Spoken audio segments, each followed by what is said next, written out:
Hey YouTube, I am so hungover it's Monday, after last night's live stream. I drank a whole bottle of Bucky. Oh. So it's now like 5 o'clock at night. I've still not recovered. I'm just getting old and I'm out of practice with the drinking.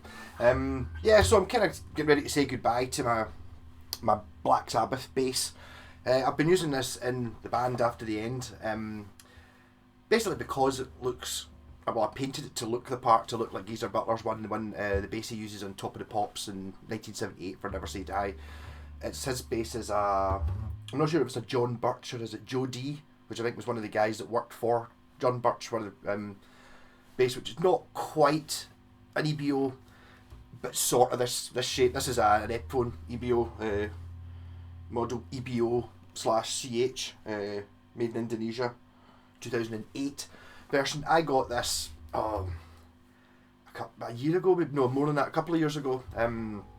I've used a few Epiphone EBOs I sold. The bass I always talk about, the one I always regret selling, but I got back after 20 years. I traded it in against the first EBO in Scotland, the first Epiphone one. So that would be 98. I seem to remember the serial number being 8, so it was like 98000008. And I actually pre-ordered it as soon as I heard they were coming out, because I always wanted an SG bass, and back then you didn't get Gibson ones, or Gibson made one, but it was I haven't seen one for years. It had a funny scratch plate on it. It was like a full scale. I think it was an EBZ or something it was called, and maybe it had active pickups. It didn't look like the classic cherry red SG, which is the one I wanted, and Gibson hadn't made them since the 70s, so really the only option if you wanted one was to find like an old Japanese copy or a real Gibson one. I've since got a real Gibson one from 68, which is very different from this.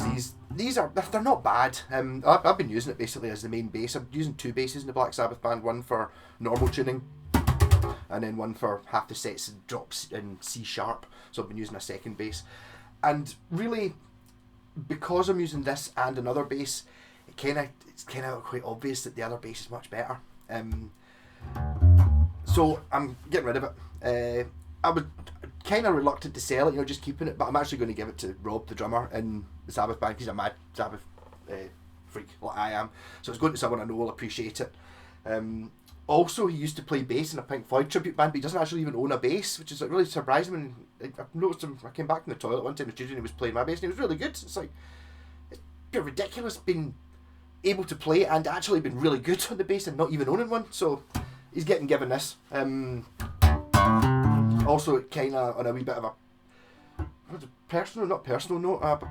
selfish note, it means that if whenever doing a photo shoot or something where I really want to have the bass, he's got it, so I can just borrow it back for the Photoshop or whatever. But at least it's going to a good home, and it plays fine. It's really only when you're playing it through the big 400 watt amp and stuff, it sort of comes through a little bit not quite as good, because it is the cheapest Epiphone bass, really. I'm talking about, some of these basses I've got are like proper pro level instruments, which cost about 10 times as much. I have done some mods to it. I painted it black and white stripes, obviously. I also added a jazz bass rail pickup in the bridge, because this is a really muddy pickup. You can still use it on its own, so I added a 4-way rotary switch. So the rotary switch goes, position 1 or down the way is the jazz bass pickup. And then the next one up is the EBO pickup.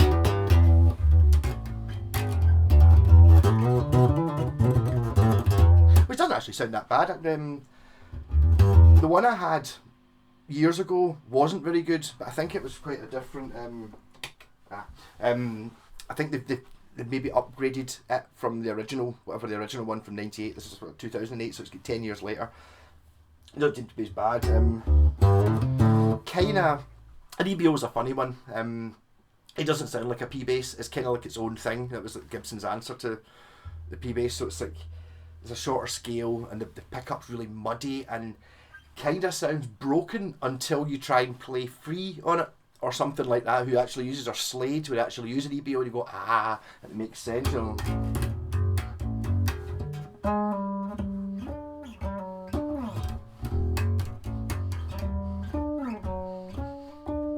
It starts to make a bit more sense.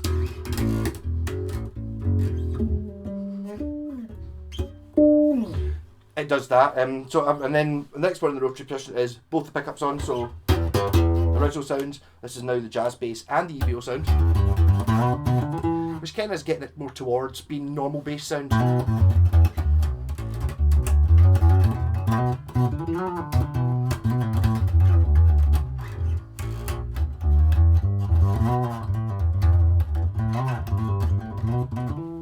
And then the last sound, the 4-way, is these two wired in series, so it's the loudest one.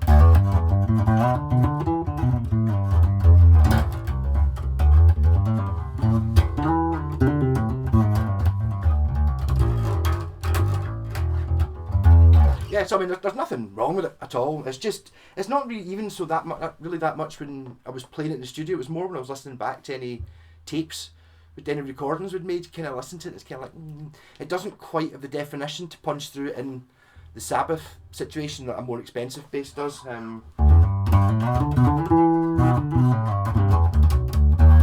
even after I'd done it with the Black Sabbath band, we got the singer. I had this great idea. We're going to wear like monks outfits. So when in the one gig we actually managed to do before lockdown, we came on with the hoods on and stuff like that, like as monks, and then played the first song, Black Sabbath. And I found that basically when I was wearing the hood, I couldn't see where I was playing on the fretboard. Which made it really difficult to play because I've got a hood down, so you're kind of trying to look under the hood to try and see where I was. So I painted big block things. These actually glow in the dark. Big blocks on the fret, so I could see where I was looking at it. And then while I was at it, actually I did that first, and I was looking at it going up here. Well, should I just put crosses on it? So it's got glow in the dark crosses on the fingerboards as well. Just for show you, it's a Sabbath one. And I left the Epiphone truss rod cover and I put a baby metal sticker so that it's got some colour. I didn't paint the neck.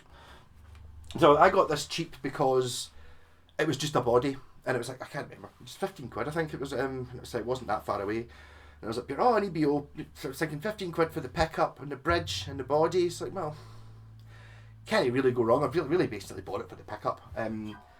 And figured that I'm never going to find a 30-inch EBO scale neck. And the guys up here, I've actually got the neck. You can have the neck as well, but it's broken. And one of the tuners or two of the tuners were missing. But what had happened is the neck had been ripped off as a bolt on, and it bent these two screws, and it kind of ripped out the back of the neck on the heel. Those screws had kind of pulled out, so there's a sort of chunk missing on there. But these two screws were fine. So basically, all I did was to replace the two bent screws, kind of filled it in a little bit, and then PU glued it, clamped it, and then after it was clamped for 24 hours, that was it solid. Basically now it's a set neck, and it was like, well, so I just put the neck plate back on again and bolted it up again, so it's a set neck and a bolt on neck. It's not going anywhere. That does affect the value of the bass. That's kind of one of the reasons when selling it, it's worth more to a Mad Sabbath freak like Rob than it is to just about anybody else. Plus, it's obviously he knows it's been gigged because he was playing the drums when I was gigging it. But I mean, they're fine basses if you're talking about getting one. It's as I said, it's slightly short scale, a wee bit neck heavy maybe, but because it's not really that heavy, it's not like a pure weight. It does not sit level though. So I've been using it with fuzz. So if I do this, I can play. I've got this set up so I can play through the bass amp and the guitar amp and a fuzz pedal at the same time. In fact, that way I can. Yeah. Now's the.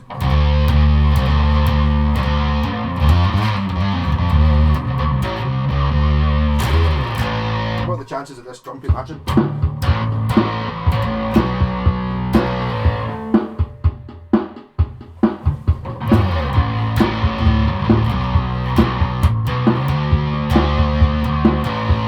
Get away with that if it's a little bit faster.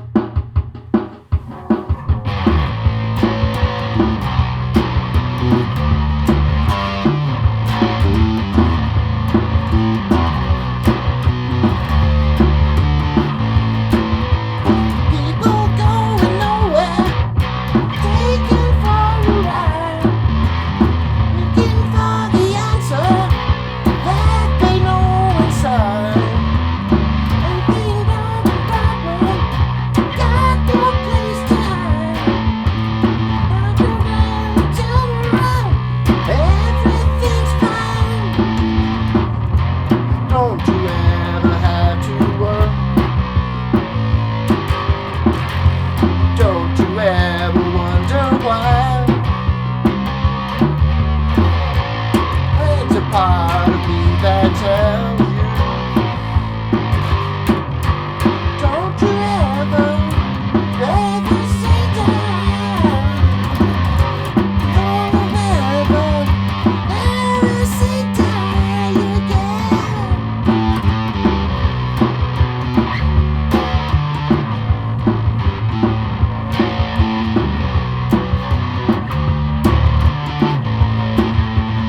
If it's satisfaction, I can't sing that. Always going right. Both on the doorstep. I couldn't realize. I'm dressed up in sorrow. Got no place to hide.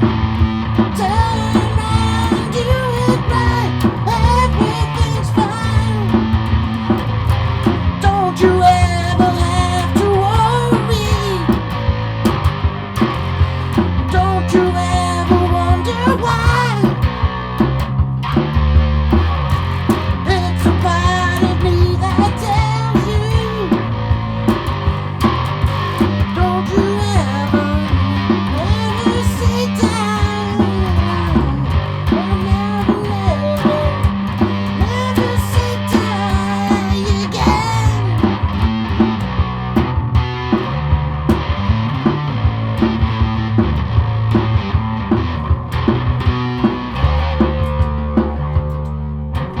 See, but it sounds pretty good, my singing. I used to be able to sing that. I think I'm just getting old. I used to be able to do that register. I played that, never on bass, I played that on guitar before in a band and sang it.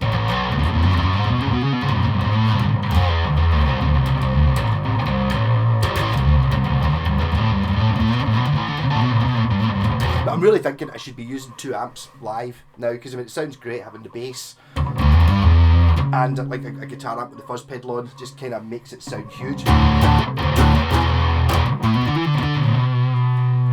No tone.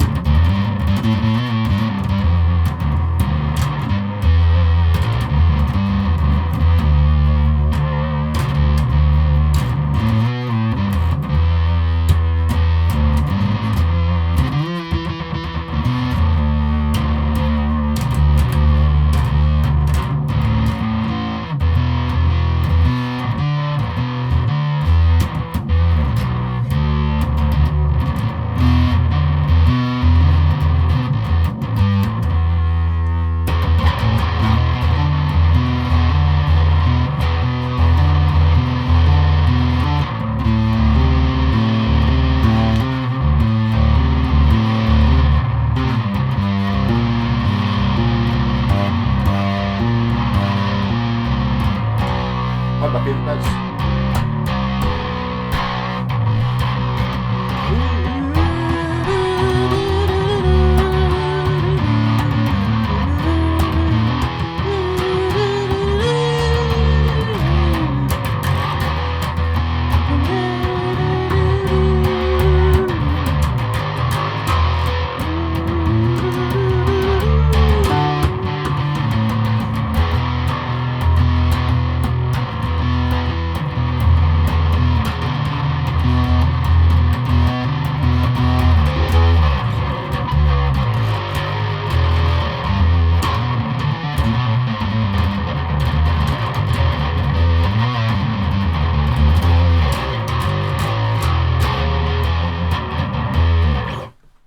I'm actually quite enjoying playing it. It sounds fantastic, doesn't it? Yeah, but I've decided it's got to go. I was going to sell it, and then it's one of those things that it's kind of not worth anything. It's got a bit more sentimental value to it, and if it goes to somebody I like, somebody I know that will hang it on their wall. Also, I kind of feel a bit guilty because he gave me these awesome Black Sabbath shoes because he bought them for the wrong size, so it's kind of they're probably worth a lot more than the bass is. I'm pretty sure he spent more on these shoes than he did on the bass, so it's kind of a wee bit of a guilt alleviator as well.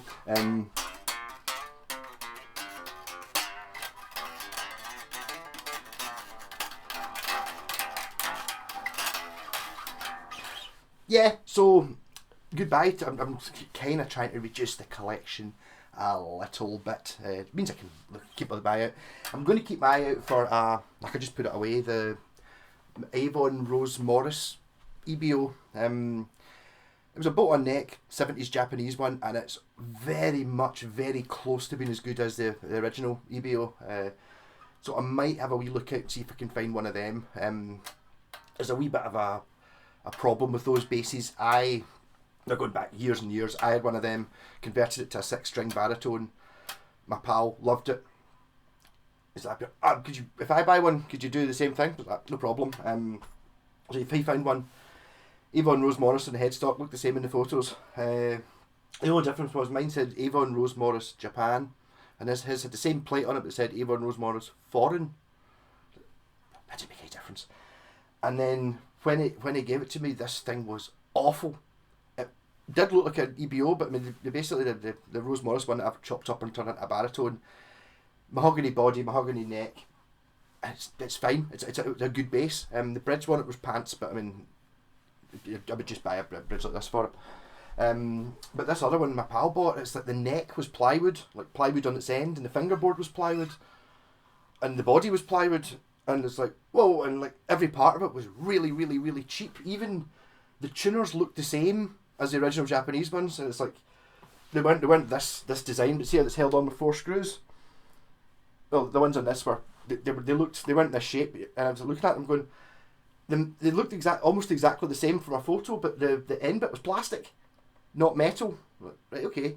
And then I was taking the screws out, and I realised that it's only actually got 2 screws on it. The other 2 were fake screws, and it's like, that's when you're talking about, you know, trying to reduce the price of things, making it cheaper. Let's just, instead of having 4 screws, because 4 screws that must cost 1/10 of a penny. We could put 2 screws in, and we'll be able to. That'll save 1/20 of a penny. You know, it's like. And the thing was that the other screws were actually moulded into the sort of cover. It's like, but they weren't actually screws; they were just fake screws, and just down at that level. So there is actually one on eBay just now, and I was looking at it, and when you look at it close to pictures, because I know what I'm looking at, it's the fake screw one. So plywood neck, plywood fingerboard, plywood body, cheap, but. The thing is, it comes in with that other one I've got, the Avon one that says Rose Morris Japan on it, which is either earlier or later, I'm not really sure. It's basically much closer to the 68 Gibson EBO than it is to this.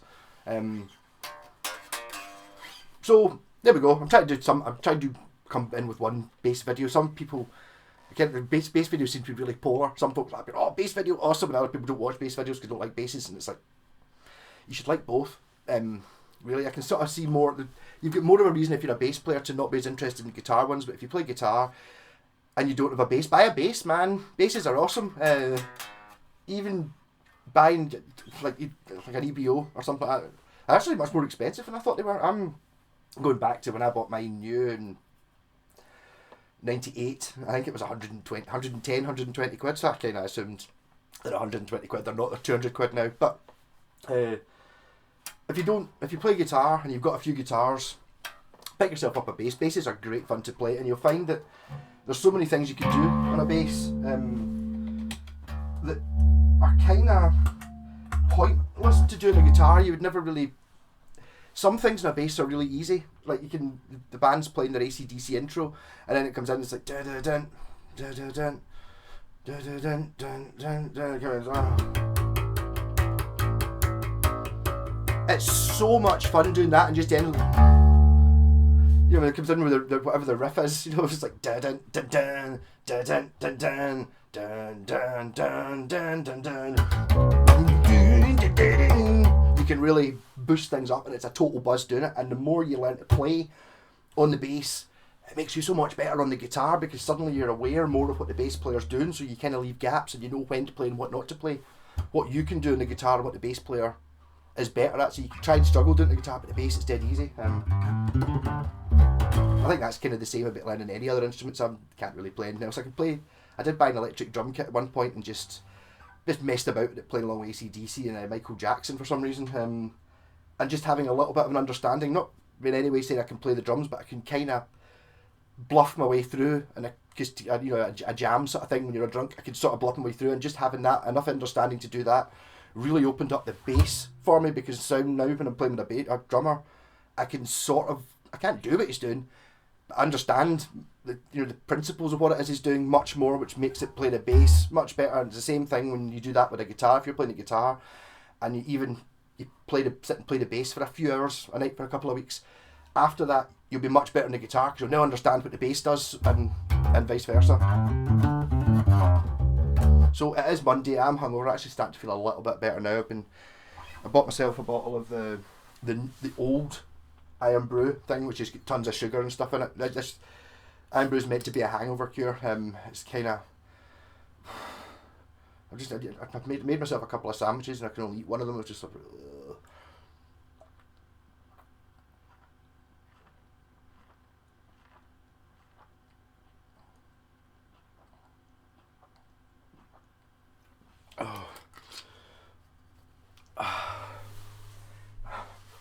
It does have hangover curing properties. So I don't know what day I'll put this out on, but